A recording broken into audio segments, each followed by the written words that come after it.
மச்சான் நான் என் பேரை மாற்றிடலான்னு முடிவு பண்ணிட்டேன்டா. சூப்பர்ரா. இதுக்குன்னே ஸ்பெஷலிஸ்ட் ஒருத்தர் இருக்காரு. சிவராஜ் சித்த வைத்தியசாலை தெரியுமா உனக்கு? டேய் அதுக்கு பக்கத்துலடா. பெயரியல் பேராசான் நியூமராலஜியின் தாத்தா டாக்டர் கல்வி குணசேகர் ராஜா.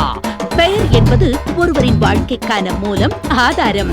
உங்கள் பெயரை அதிர்ஷ்ட பெயராக மாற்றினால் அதிர்ஷ்டம் உங்கள் வீடு தேடி வரும். அன்னாரின் வெளிநாட்டு பயண விவரங்கள்.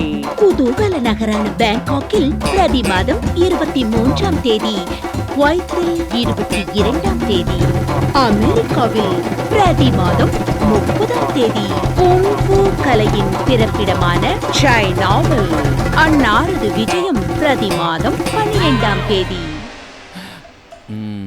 அதான் தம்பி, உங்க பேரு கேசவன். 7லே பிறந்து 7லே பேர் வச்சா எப்படி விளங்கும்? விளங்காது. ஆனால் இதுக்கு மாத்து ரெமெடி ஒன்று இருக்கு. இதோட கூட்டுத்தொகை 9 வருது. அந்த 9 தூக்கி இங்கே போட்டிங்கன்னு வைங்க, சூப்பராக இருக்கும். இப்போ படிங்க. கேனயன். சொல்லும் போது எவ்வளோ அழகா இருக்கு. அடுத்த மாசமே நீங்க கனடா போறீங்க. ஓகே. இப்படி சாதாரண கேசவனா இருந்த என்ன இவ்வளோ பெரிய கேனையன் ஆக்குறது ஐயா தான். இந்த மாதிரி பல கேனையன்களை உருவாக்கணும்னு ஐயாவை ரொம்ப வேண்டிக்கிறேன். என்னடா இதெல்லாம்? கொஞ்சம் மேலே பாரு.